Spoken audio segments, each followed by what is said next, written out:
F1 is one of the most popular sports in the world, but arguably there's never been a definitive movie about it. Sure, one can state 1966's Grand Prix, but that covered another era, as did Ron Howard's more recent Rush. To me, probably the definitive Formula One movie so far is the little-seen documentary Senna. But as far as fiction films go, no one has ever tried to make one about the sport as it exists today. Until now, that is. Sporting a huge budget and unheard of access to the world of F1, helped by none other than champ Lewis Hamilton as a producer, this aspires to be one of the most immersive racing movies ever made, and truly, that's exactly what it is, with it an incredible big screen experience. It really does make the most of its IMAX format, which it was shot in, and is ironic, considering the fact that it was produced by Apple Original Films, meaning its eventual home will be on streaming. But make no mistake, F1 is a movie that demands to be seen on the biggest screen possible, and if you do not see this on an IMAX screen, then you're really not watching it the way that it was intended. It does for racing what Top Gun Maverick did for flying. So in it, Brad Pitt plays Sonny Hayes, a one-time Formula One driver from the 90s whose career notoriously spun out following a deadly crash, and is approached by a one-time competitor, played by Javier Bardem, to join his failing F1 team in a last-ditch effort to keep it from being taken over. He's paired with a brash younger driver, played by Damson Idris, who reminds Hayes of his own triumphs and failures as a driver during his heyday. Now, I suppose the fact that this does for racing what Top Gun Maverick did for flying shouldn't be too much of a surprise, as it comes from the same core team as that film did. Jerry Bruckheimer is the producer, Aaron Kruger is the writer, and Joseph Kosinski is the director. Like that movie, it delivers an incredible audience experience, which is kind of unparalleled compared to what I've seen stuff recently. And it should work just as well for anyone who's never watched a single F1 race as devotees. Like Top Gun Maverick, it's grounded by a simple human story. While that one was a quasi-father-son movie, F1 is more about Brad Pitt's Sonny Hayes. With him being in his 60s and finally getting the opportunity to perform at the professional level he always dreamed of. Later in life, of course.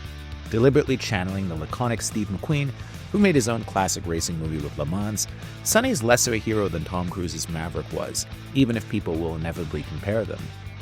He's headstrong and selfish, but also aware of his own mortality, with Pitt perfectly cast in a role that's not dissimilar to his own Cliff Booth from Tarantino's Once Upon a Time in Hollywood. He's the hotshot who's burned bridges his whole life and has suffered the consequences. F1 centers on his redemption, and Pitt plays to his strengths here in a role that demanded a movie star and, well, certainly got one. Damson Idris is likewise impressive as the upstart driver, Noah Pearce, who resents having to play second fiddle to an older man, but grudgingly learns to respect him.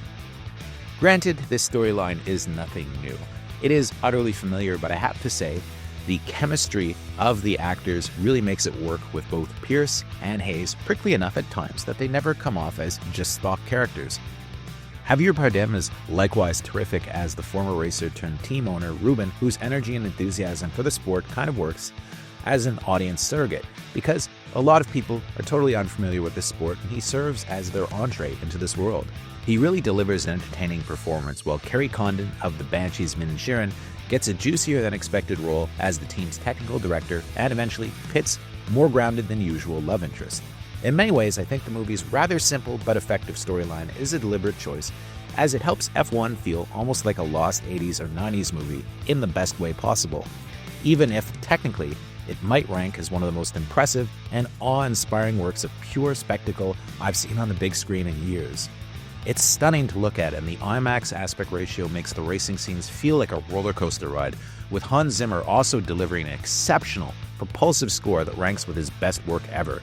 While some may thumb their nose at the fact that it's deliberately telling a familiar story, it can't be denied that F1 is an absolute roller coaster ride, and like Sinners, it helps make the case for theaters as still being absolutely essential to a certain kind of filmmaking.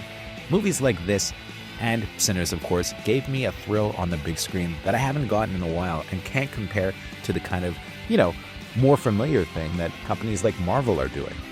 Hopefully F1 is the blockbuster hit that it absolutely deserves to be, and I give this a really strong 9 on 10. It's one of my favorite movies of the year. I loved it.